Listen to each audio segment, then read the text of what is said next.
1971ஆம் ஆண்டு மக்கள் தொகை கணக்கெடுப்பின்படி நாடாளுமன்ற தொகுதி மறுவரையறை செய்வதை மேலும் 30 ஆண்டுகளுக்கு நீட்டிக்க வேண்டும். முதலமைச்சர் மு.க.ஸ்டாலின் தலைமையில் நடந்த அனைத்துக் கட்சி கூட்டத்தில் தீர்மானம் நிறைவேற்றம். 1971ஆம் ஆண்டு மக்கள் தொகை அடிப்படையிலேயே நாடாளுமன்ற தொகுதிகள் தொடர்ந்து வரையறுக்கப்படும் என்று கடந்த 2000 ஆண்டில் அன்றைய பிரதமர் அவர்கள் உறுதியளித்தவாறு தற்போதும் இந்த வரையறை 2026 மேலும் 30 ஆண்டுகளுக்கு நீட்டிக்கப்படும் என்று மாண்புமிகு பிரதமர் அவர்கள் நாடாளுமன்றத்தில் உறுதி அளிக்க வேண்டும். தென் மாநிலங்களில் எம்பிக்களை கொண்ட கட்சி பிரதிநிதிகள் அடங்கிய கூட்டு நடவடிக்கை குழு அமைக்க தீர்மானம். குழு தொடர்பாக அனைத்து கட்சிகளுக்கும் அழைப்பு விடுக்க முடிவு. நாடாளுமன்ற உறுப்பினர்களை கொண்ட கட்சிகளின் பிரதிநிதிகள் அடங்கிய கூட்டு நடவடிக்கை குழு ஒன்றை அமைத்திடவும் அதற்கான முறையான அழைப்பை மேற்படி கட்சிகளுக்கு அனுப்பி வைக்கவும் இக்கூட்டம் தீர்மானிக்கிறது. அனைத்துக் கட்சி கூட்டத்தில் அரசின் தீர்மானத்திற்கு அதிமுக, காங்கிரஸ், பாமக, தவிக உள்ளிட்ட கட்சிகள் ஆதரவு. கட்சி பேதமின்றி மத்திய அரசுக்கு தெளிவான தகவலை சொல்லியிருப்பதாக முதலமைச்சர் பெருமிதம்.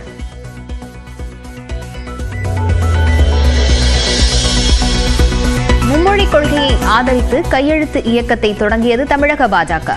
நேரம் காலம் வரும்போது கூட்டணி குறித்து பேசுவோம் என அண்ணாமலை பேட்டி.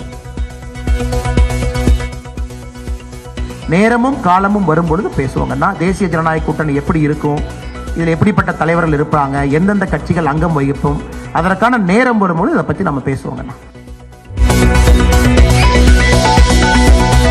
கோபிச்செட்டிப்பாளையத்தில் செங்கோட்டையன் பங்கேற்ற அதிமுக கூட்டத்தில் நிர்வாகிகளிடையே பயங்கர மோதல்.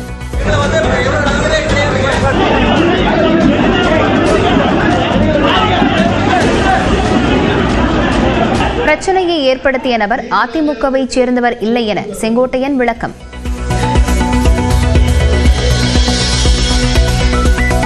தங்களின் உரிமையை கேட்பதால் சில ஆதிக்கவாதிகள் தமிழர்களை ஆதிக்கவாதிகள் என கூறுவதாக முதலமைச்சர் குற்றச்சாட்டு. கோட்சேவின் கொள்கைகளை புனிதப்படுத்துபவர்கள் திமுகவின் தேசப்பற்றை கேள்வி கேட்பதாகவும் விமர்சனம்.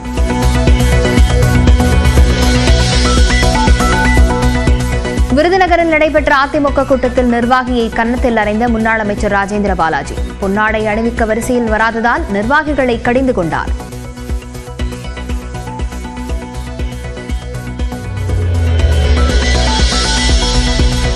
தூத்துக்குடி மாவட்டம் எட்டயபுரத்தில் தாய் மகள் கொலை வழக்கில் கைதானவர் தப்பியோட முயற்சி.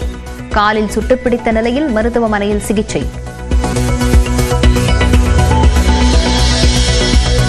லண்டனில் தான் அரங்கேற்றுள்ள சிம்பனி இந்தியாவின் பெருமை என இசைஞானி இளையராஜா உற்சாகம். நிகழ்ச்சி நன்றாக நடைபெற அனைவரும் வேண்டிக் கொள்ளுங்கள் எனவும் கோரிக்கை. நல்ல மனசோட வந்திருக்கீங்க, எல்லாரும் வாழ்த்து நல்லபடியா இந்த இசை நிகழ்ச்சி நடத்துறதுக்கு இறைவனை நல்லா வேண்டிங்க. சாம்பியன்ஸ் கோப்பை அரையிறுதியில் தென்னாப்பிரிக்காவை வீழ்த்தியது நியூசிலாந்து. ஞாயிற்றுக்கிழமை நடைபெறும் இறுதிப் போட்டியில் இந்திய அணியுடன் பல பரீட்சை.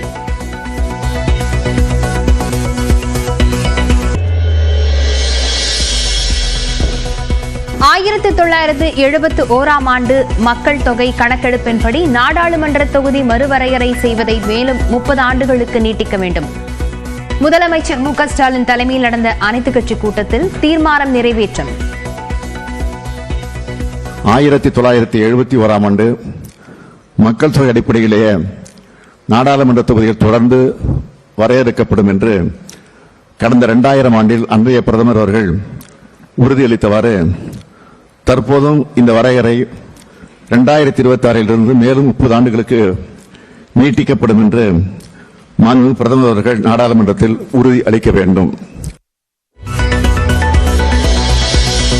தென் மாநிலங்களில் எம்பிக்களை கொண்ட கட்சி பிரதிநிதிகள் அடங்கிய கூட்டு நடவடிக்கை குழு அமைக்க தீர்மானம். குழு தொடர்பாக அனைத்து கட்சிகளுக்கும் அழைப்பு விடுக்க முடிவு.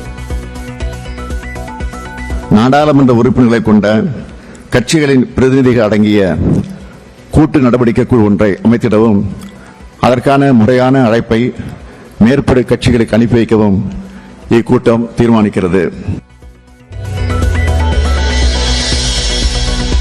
அனைத்துக் கட்சி கூட்டத்தில் அரசின் தீர்மானத்திற்கு அதிமுக, காங்கிரஸ், பாமக, தவிக உள்ளிட்ட கட்சிகள் ஆதரவு.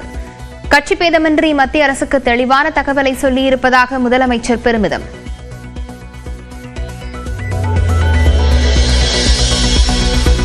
மும்மொழிக் கொள்கையை ஆதரித்து கையெழுத்து இயக்கத்தை தொடங்கியது தமிழக பாஜக. நேரம் காலம் வரும்போது கூட்டணி குறித்து பேசுவோம் என அண்ணாமலை பேட்டி.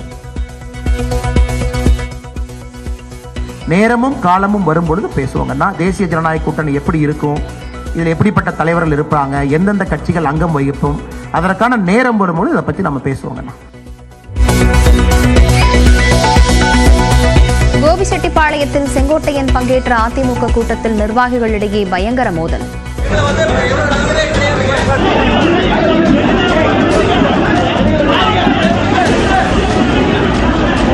பிரச்சனையை ஏற்படுத்திய நபர் அதிமுகவை சேர்ந்தவர் இல்லை என செங்கோட்டையன் விளக்கம்.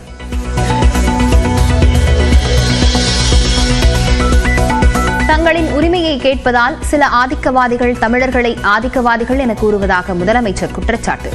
கோட்சேவின் கொள்கைகளை புனிதப்படுத்துபவர்கள் திமுகவின் தேசப்பற்றை கேள்வி கேட்பதாகவும் விமர்சனம்.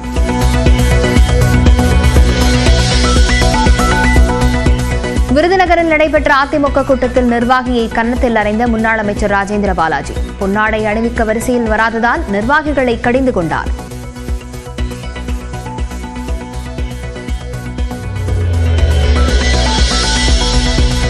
தூத்துக்குடி மாவட்டம் எட்டயபுரத்தில் தாய் மகள் கொலை வழக்கில் கைதானவர் தப்பியோட முயற்சி. காலில் சுட்டுப்பிடித்த நிலையில் மருத்துவமனையில் சிகிச்சை.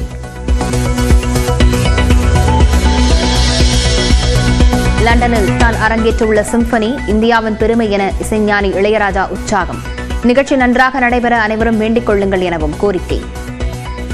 நல்ல மனசோட வந்திருக்கீங்க, எல்லாரும் வாழ்த்து நல்லபடியா இந்த இசை நிகழ்ச்சி நடத்துறதுக்கு இறைவனை நல்லா வேண்டிங்க. சாம்பியன்ஸ் கோப்பை அரையிறுதியில் தென்னாப்பிரிக்காவை வீழ்த்தியது நியூசிலாந்து. ஞாயிற்றுக்கிழமை நடைபெறும் இறுதிப் போட்டியில் இந்திய அணியுடன் பல பரீட்சை. செய்தியாளர்களை சந்திக்கிறார், அதனை நேரலையில் பார்க்கலாம். லண்டன் அவர்கள் வாசித்து ரசிகர்கள் எல்லாம் கேட்டு மகிழ்ந்து இந்த இசையை வெளியிடவிருக்கிறோம். 8ஆம் தேதி இந்த அப்பல்லோ அரங்கிலே இந்த நிகழ்ச்சி நடைபெறவிருக்கிறது. ரசிகர்கள் வந்திருக்கிற ரசிகர்களுக்கு மிகப்பெரிய இசை விருந்தாக இருக்கும் என்பதில் எனக்கு கொஞ்சம் கூட சந்தேகம் இல்லை. இந்த வேலையில் வந்து எத்தனை கலைஞர்கள் கண்டுகிறாங்க? அதில் வந்து இப்போ 80-85 மேலே இருக்கும் சார். தமிழ்நாட்டிலிருந்து ஒரு இசை புறப்பட்டு உலக அளவில் நம்மளை ஆண்டவர்கள்லாம் பார்க்கக்கூடிய அளவிற்கு, பிரமிக்கக்கூடிய அளவிற்கு இதை நிகழ்த்துறது எவ்வளோ மகிழ்ச்சியாக நீங்கள் உணர்றீங்க சார்? எவ்வளோ மகிழ்ச்சி உனக்கு இருக்கு? தெரியுது இல்ல, உனக்கு அப்படி இருக்கும்போது எனக்கு அப்படி இருக்கும் இல்லை? சிம்பனி தமிழருக்கு வாழ்த்துக்கள் சார். ஒரு தமிழரா எப்படி உணர்றீங்க? தமிழரை ஒரு மனுஷனா எப்படி உணர்றீங்க? ஆசியாவிலேயும் வந்து நீங்க 1993 ஒரு இடைஞ்சலான கேள்வி இல்லை கேட்காது. இல்லை, இடைஞ்சலான கேள்வி இல்லை. ஒரு நல்ல நிகழ்ச்சிக்காக போயிட்டு இருக்கோம். நல்ல மனசோட வந்திருக்கீங்க, எல்லாரும் வாழ்த்து நல்லபடியா இந்த இசை நிகழ்ச்சி நடத்துறதுக்கு இறைவனை நல்லா வேண்டிங்க. இது வந்து என்னுடைய நான் பேசணுமா நீ பேசணுமா? நான் பேசணுமா? இது என்னுடைய பெருமை இல்லை, இது நாட்டினுடைய பெருமை, இந்தியாவினுடைய பெருமை. இந்தியா வந்து இன்கிரெடிபிள் இந்தியா அப்படிங்கிற மாதிரி இன்கிரெடிபிள் இளையராஜா, அவ்வளோதான், முடிஞ்சு. இது மேலே யாரும் வரப்போறதில்லை.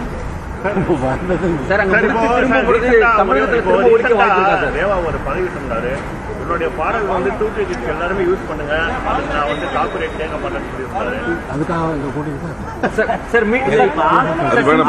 இந்த தமிழர்கள் கேட்பதற்கு மீண்டும் இங்க இசைக்க வாய்ப்பு இருக்கா தமிழ்நாட்டில்? அனாவசியமான கேள்வியை என்கிட்ட கேட்கலாம். ஆசியா கண்டத்தில் பிறந்தவங்களுக்கு சொல்லிக்கிட்டு இருக்கிறப்ப நான் சொல்றதை நீ கேட்டுட்டு அதுக்கப்புறம் அனாவசியமான கேள்விகளை என்கிட்ட கேட்கலாம். நான் வந்து என்னுடைய வேலையில் மட்டும்தான் கவனமாக இருக்கிறேன். நீங்கள் உங்கள் வேலையில் கவனமாக இருக்கிறீங்களா இல்லையாங்கிறது உங்களுக்கு தான் தெரியும்.